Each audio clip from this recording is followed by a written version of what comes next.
Aku mendengar malaikat mengatakan bahwa separuh dosamu diampuni karenanya. Aku tidak mau engkau terjatuh lagi hingga habislah dosamu diampuni semuanya, kata pria yang ternyata iblis tadi.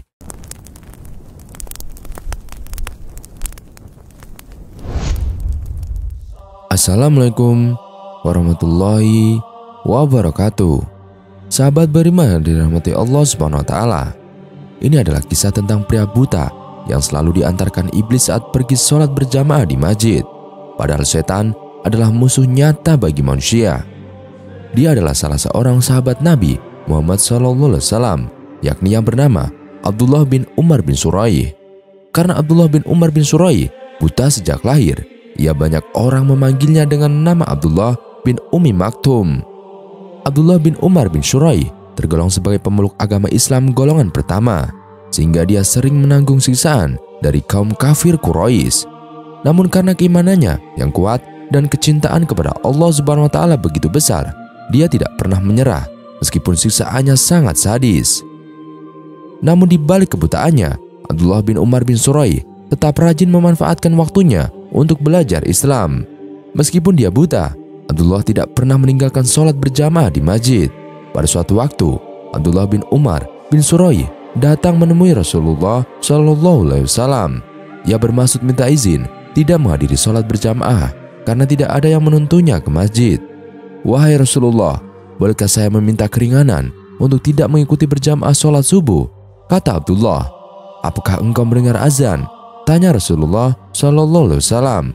Iya, jawab Abdullah. Jika begitu, tidak ada alasan untuk meninggalkan sholat berjamaah di masjid. Jelas Rasulullah. Abdullah bin Umar bin Suraih tidak berkomentar apa-apa. Ia pun menjalankan apa yang diperintahkan oleh Rasulullah SAW. Bahkan dalam hatinya Abdullah berjanji akan beristiqomah ke masjid untuk berjamaah sholat subuh. Namun beberapa saat setelah Abdullah menuju ke masjid, ia tersandung batu. Ia jatuh tersungkur dan kepalanya terkena batu. Darah pun mengalir. Lalu Abdullah bin Umar bin Suraih mengusap darahnya dan melanjutkan perjalanan menuju masjid. Perih akibat luka tidak jadi halangan untuk sholat berjamaah di masjid. Hai paman, engkau hendak kemana? Tiba-tiba ada seorang menyapanya.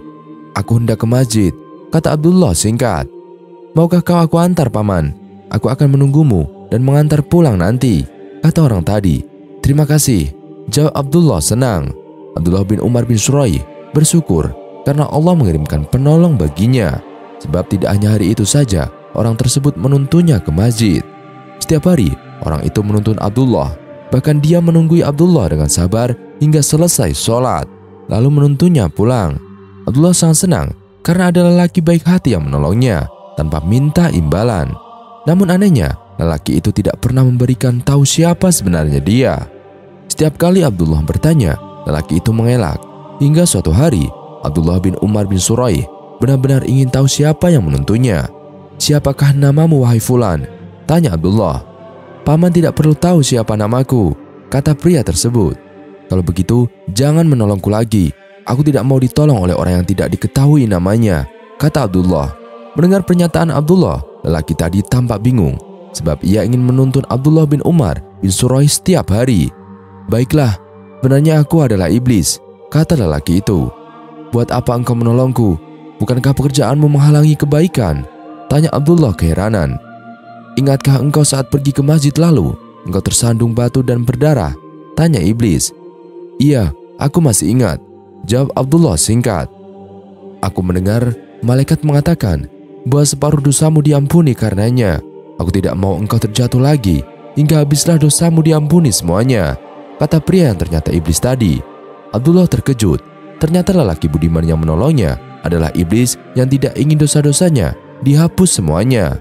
Dari kisah di atas dapat diambil sebuah pelajaran bahwa sebaik-baiknya perilaku iblis atau setan kepada kita, pasti ada niat jahat yang terselubung untuk menjerumuskan kita. Dan ada lagi kisah Sayyidina Ali yang hampir terlambat sholat subuh bersama Rasulullah. Mengutip dari kitab Usurufiyah karya Syekh Muhammad bin Abu Bakar yang menceritakan tentang kisah Sayyidina Ali bin Abu Thalib yang hampir terlambat mengikuti sholat subuh berjamaah bersama Rasulullah SAW. Suatu pagi, ketika Sayyidina Ali bin Abu Thalib radhiyallahu an berjalan menuju masjid untuk mengejar sholat subuh berjamaah, ia berjalan agak cepat karena sudah tertinggal. Nas, di perjalanan, ia terhambat oleh seorang lansia yang berjalan begitu lambat. Sayyidina Ali radhiyallahu an tidak mendahulinya. Ia menjaga tata keramanya terhadap orang lansia. Sayyidina Ali radhiyallahu an berjalan perlahan di belakang lansia tersebut. Waktu terus berjalan, sementara matahari sudah hampir terbit yang menandai habisnya waktu subuh. Tetapi Sayyidina Ali radhiyallahu an begitu terkejut saat orang lansia itu tidak berbelok ke masjid. Ia terus saja melewati pintu masjid.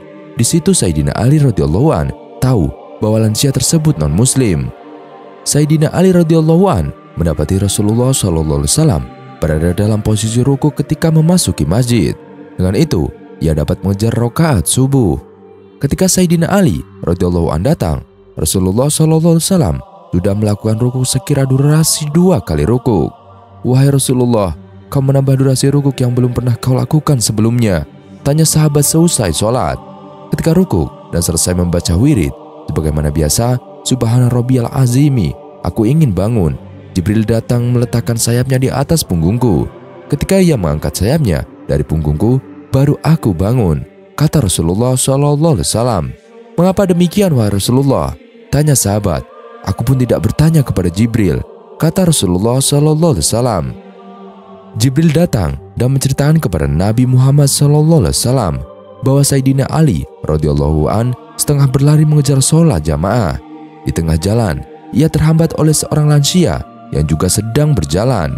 Sayyidina Ali sendiri tidak mengetahui bahwa lansia tersebut adalah non-muslim. Karena Sayyidina Ali radhiyallahu an menghormatinya karena ketuaannya, ia tidak mendahului orang tersebut. Ia memenuhi hak orang lansia. "Allah mengutusku untuk menahan rukukmu agar Ali dapat mengikuti sholat subuh." Ini tidak aneh.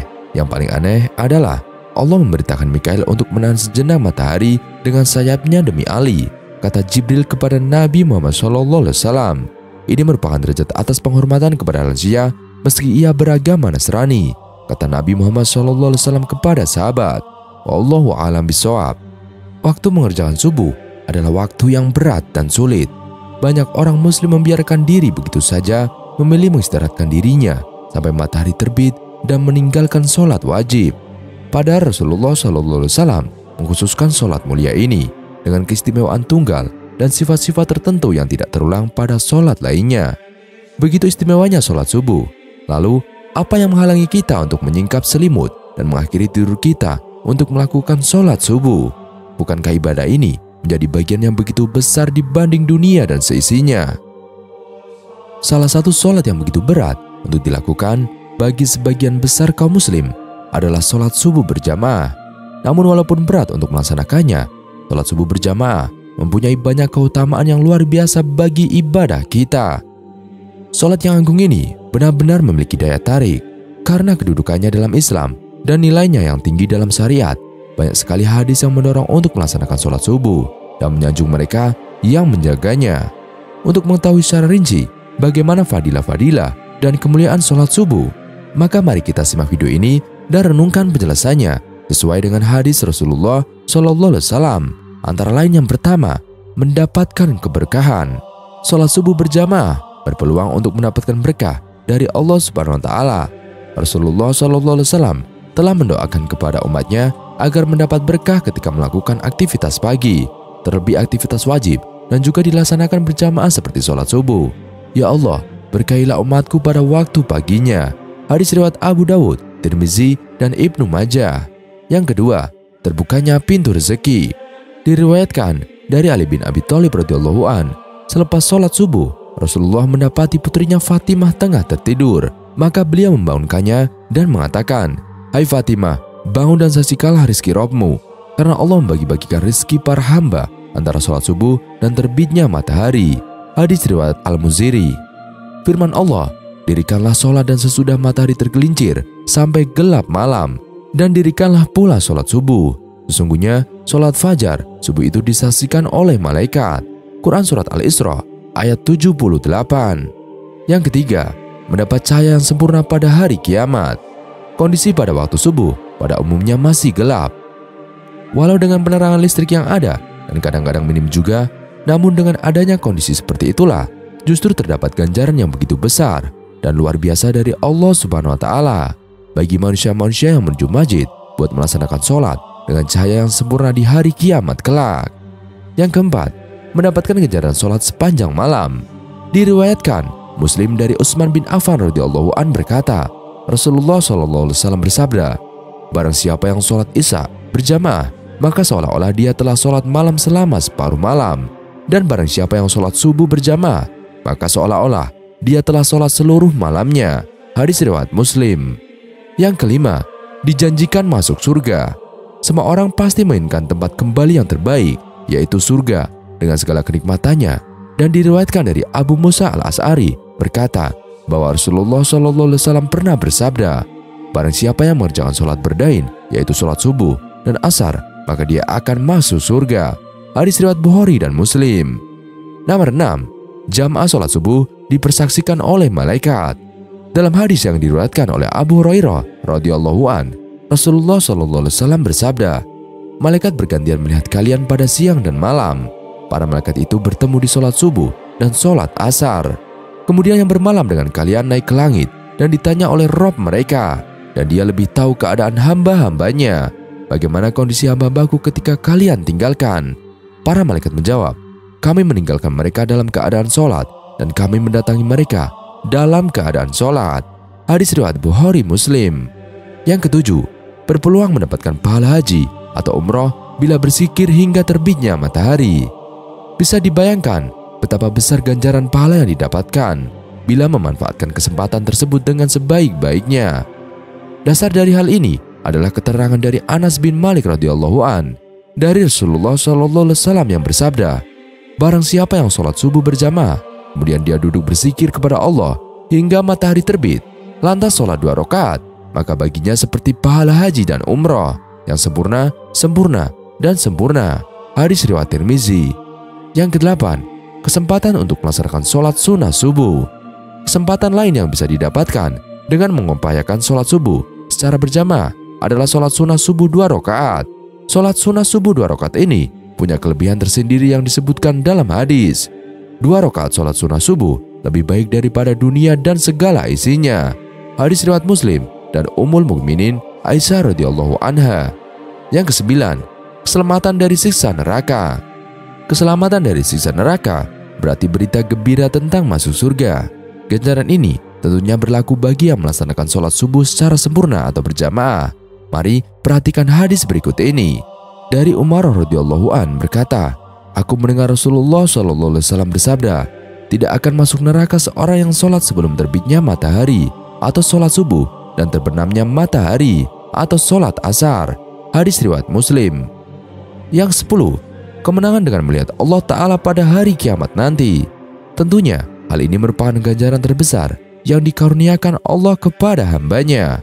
Dari Jarir bin Abdullah Al-Bajali radhiyallahu an berkata, kami pernah duduk bersama Rasulullah SAW. Kemudian beliau melihat ke bulan di malam purnama itu. Rasulullah bersabda, ketahuilah bahwa sesungguhnya kalian akan melihat kepada Rabb kalian. Sebagaimana kalian melihat kepada bulan ini, kalian tidak terhalangi melihatnya. Bila kalian mampu untuk tidak meninggalkan sholat sebelum terbitnya matahari dan sebelum terbenamnya, maka lakukanlah.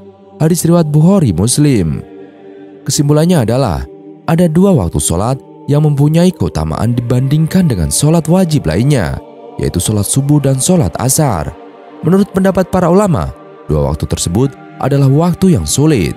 Waktu subuh adalah waktu di mana kebanyakan manusia sedang tidur, dan waktu asar adalah waktu di mana sebagian besar manusia sedang sibuk mencari rezeki. Sehingga di 2 waktu ini, Allah memberikan keutamaan yang lebih dibandingkan sholat lainnya. Semoga di video kali ini memicu kita untuk senantiasa bisa menjaga sholat subuh secara berjamaah, bahkan menularkannya kepada saudara-saudara kita lainnya. Amin amin ya robbal alamin. Wallahu a'lam bishawab. Sekian video kali ini, kurang lebihnya kami mohon dimaafkan. Yang benar datanya dari Allah Subhanahu wa taala. Khilaf atau keliru datanya dari saya pribadi. Wassalamualaikum warahmatullahi wabarakatuh.